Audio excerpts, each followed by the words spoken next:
अस्सलाम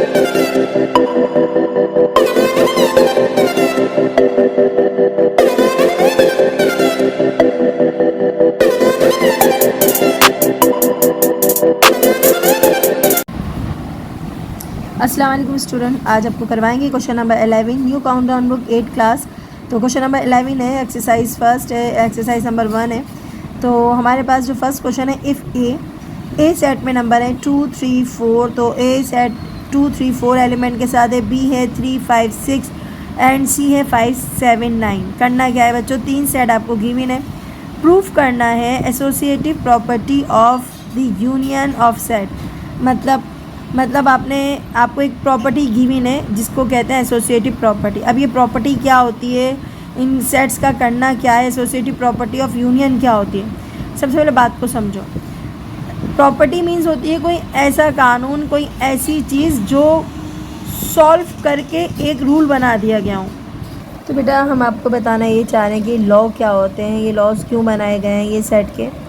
तो बच्चों आपको इससे पहले जो हमने क्वेश्चन नंबर 10 करवाया था ना, तो उस क्वेश्चन नंबर 10 में हमने आपको ब्लैंक्स के थ्रू ये बताने की कोशिश की थी कि हम अगर लेफ़्ट हैंड साइड अगर हमें कोई ऐसी थ्योरी दी हुई है, एक ऐसी प्रॉपर्टी दी हुई है, फॉर एग्जांपल हमें सॉल्व करके दी हुई है A union B, B union A. हमने आपको काफ़ी सारे बताए थे, ये इक्वल है इसके, ये इक्वल है इसके।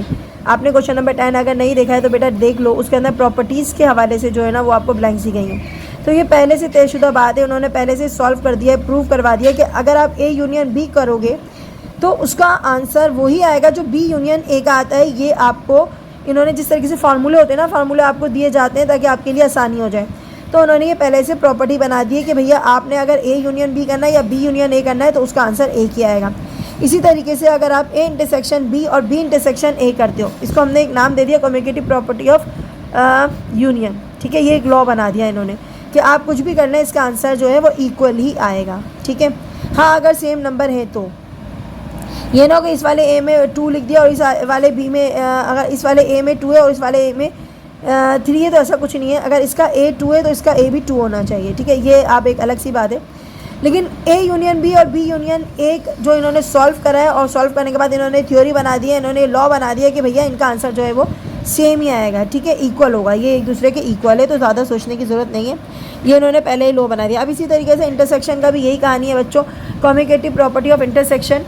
तो बेटा आपका दूसरा लॉ भी आ जाता है इसी तरीके से, अगर आप ए इंटरसेक्शन बी या बी इंटरसेक्शन ए बनाते हैं तो ये भी एक दूसरे के इक्वल होंगे, लेफ्ट हैंड और राइट हैंड जो है वो इक्वल होगा। इसी तरीके से आपके पास काफ़ी सारे लॉ गिवन है।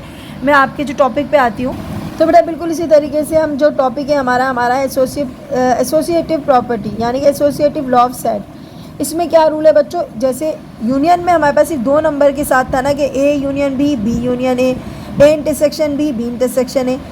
यहाँ पर अगर एसोसिएटिव प्रॉपर्टी है तो यहाँ पर 3 सेट गिवन होंगे आपको हमेशा। कितने सेट गिवन होंगे? 3 होंगे। और इनका रूल क्या है कि अगर आप बी यूनियन सी को ए के साथ यूनियन करते हैं, जो भी आंसर आएगा वही आपका लेफ्ट हैंड साइड में आएगा। कि अगर हम इसको छोड़ के ए यूनियन बी को सेट में डालते हैं, अगेन यूनियन सी बनाते हैं, तो हमारे पास जो है दोनों का आंसर सेम आएगा। तो बेटा ये है आपका law of associative property of union.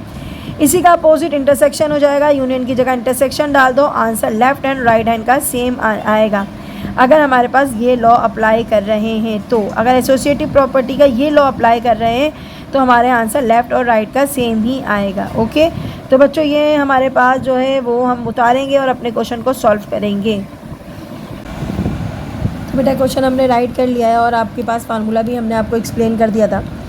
पहला पार्ट जो होता है उसको कहते हैं लेफ़्ट हैंड साइड और सेकंड पार्ट जो होता है उसको क्या बोलते हैं? Right hand side. ओके, हम पहला पार्ट जो सॉल्व करेंगे, जो हमें गिवन एसोसिएटिव प्रॉपर्टी है, तो हमने ये प्रूव करवाना है कि जो हमें ऊपर नंबर सेट गिवन है क्या वो इस प्रॉपर्टी के ऊपर डालकर हमारी आंसर को जो है इक्वल लाता है या नहीं लाता। मतलब जो आपको ए सेट, बी सेट और सी सेट के नंबर्स गिवन है, ठीक है, ये सेट जो आपको गिवन है, आपने ये गिवन सेट की मदद से आपने ये देखना है कि प्रॉपर्टी जो है वो प्रूफ हो रही है या नहीं हो रही है, आंसर सेम आ रहा है या नहीं आ रहा है। ओके, तो सबसे पहले स्टार्ट करते हैं लेफ़्ट हैंड साइड। ये कौन सा साइड है बच्चों?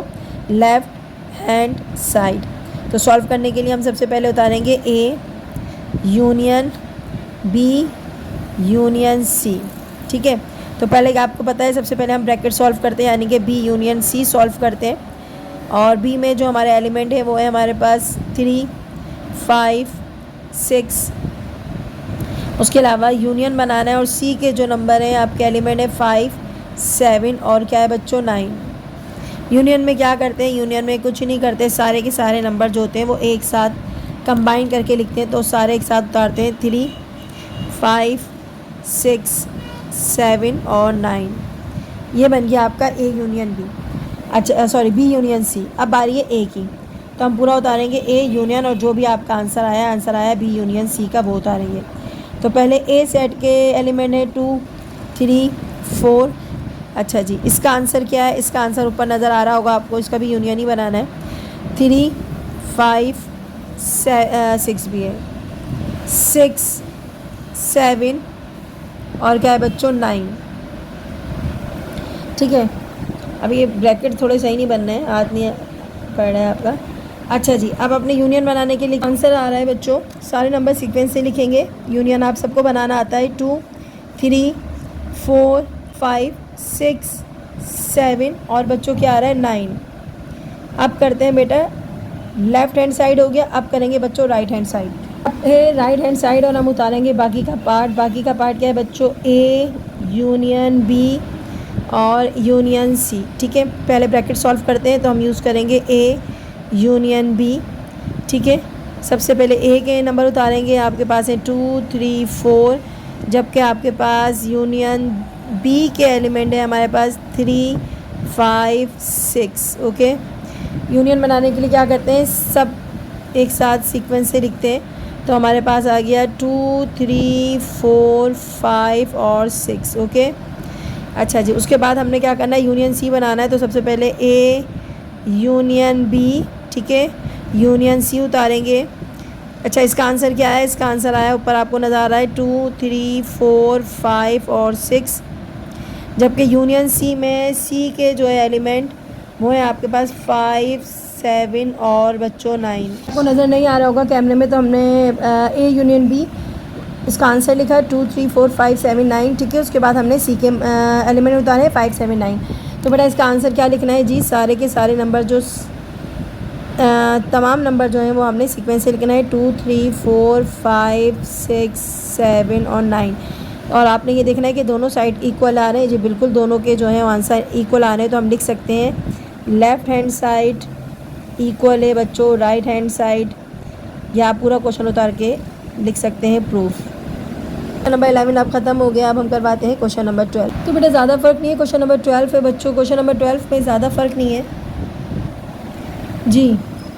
तो सिर्फ सेट चेंज हुए और आपको इंटरसेक्शन बनाना है। तो सेट ए में नंबर हैं आपके MNO, ठीक है, सेट बी में जो है वो है PQRS और सेट सी में जो है NOPQ। प्रूफ दैट, प्रूफ क्या करना है, associative property of intersection of the set. पहले यूनियन करना था, अब इंटरसेक्शन करना है। फार्मूले में थोड़ी सी चेंजिंग आएगी, associative property of intersection law उतारेंगे। आपके पास जहाँ यूनियन था वहाँ आपने क्या कर दिया, इंटरसेक्शन चेंज कर दिया। आपकी इस प्रॉपर्टी को सॉल्व करवाना है आपको इन सेट्स की मदद से। A intersection B intersection C, पहले लेफ्ट हैंड करेंगे, उसके बाद राइट हैंड करेंगे, उसके बाद बताएंगे कि ये दोनों के आंसर सेम आ रहे हैं या नहीं आ रहे, प्रूफ हो रहा है या नहीं हो रहा है। ओके, तो स्टार्ट करते हैं हम यहाँ से। हम लिखते हैं सबसे पहले लेफ्ट हैंड साइड। बेटा हमने सबसे पहले लेफ्ट हैंड साइड उतार दिया है। तो A intersection B intersection C, तो सबसे पहले हम बनाएंगे बी इंटरसेक्शन सी, क्योंकि हम सबसे पहले जो सॉल्व करते हैं वो हम करते हैं सेट को सॉल्व करते हैं। तो हमने बी इंटरसेक्शन सी उतारा। बी के एलिमेंट है हमारे पास PQRS, ठीक है, इंटरसेक्शन सी के अंदर एलिमेंट है NO और PQ। अच्छा, इंटरसेक्शन में क्या करते हैं बच्चों, इंटरसेक्शन में जो कॉमन होते हैं वो लिखते हैं। इनमें से कॉमन क्या है ज़रा गौर करेंगे। हमारे पास यहाँ पर जो कॉमन आ रहा है वो आ रहा है सिर्फ P और Q कॉमन आ रहा है। दोनों सेट में PQ कॉमन था तो मैंने लिख दिया PQ। अब क्या करना है बेटा, बाकी पार्ट A के साथ इंटरसेक्शन बनाना है।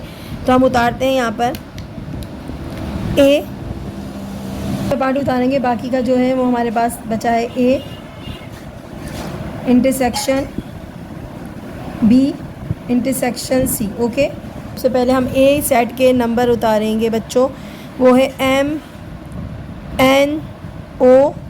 और जो बेटा आंसर आया हमारे पास, इसका इंटरसेक्शन के साथ उतारेंगे P और Q।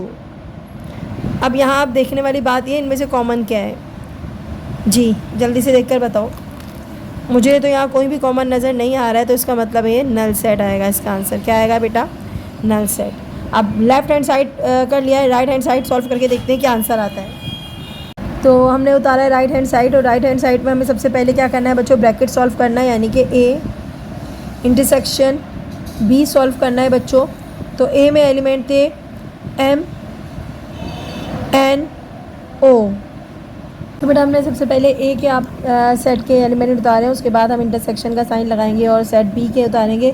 B में है बच्चों P Q R और S, ठीक है। अब यहाँ से हमने ढूंढना है कॉमन, तो कॉमन मुझे यहाँ कुछ नज़र नहीं आ रहा है, क्योंकि M N O P Q R में कोई भी कॉमन नहीं है। और जब कॉमन नहीं होता तो क्या उतारते हैं बेटा? एम्प्टी सेट, यानी कि खाली सेट, नल सेट, ओके। अच्छा जी, अब A इंटरसेक्शन B तो बन गया, अब बारी किसकी है? अब बारी है इंटरसेक्शन C की। तो हम लिखेंगे सबसे पहले A intersection B intersection C, ठीक है। पहले का आंसर क्या आया? पहले का आंसर आया इस सेट का नल सेट।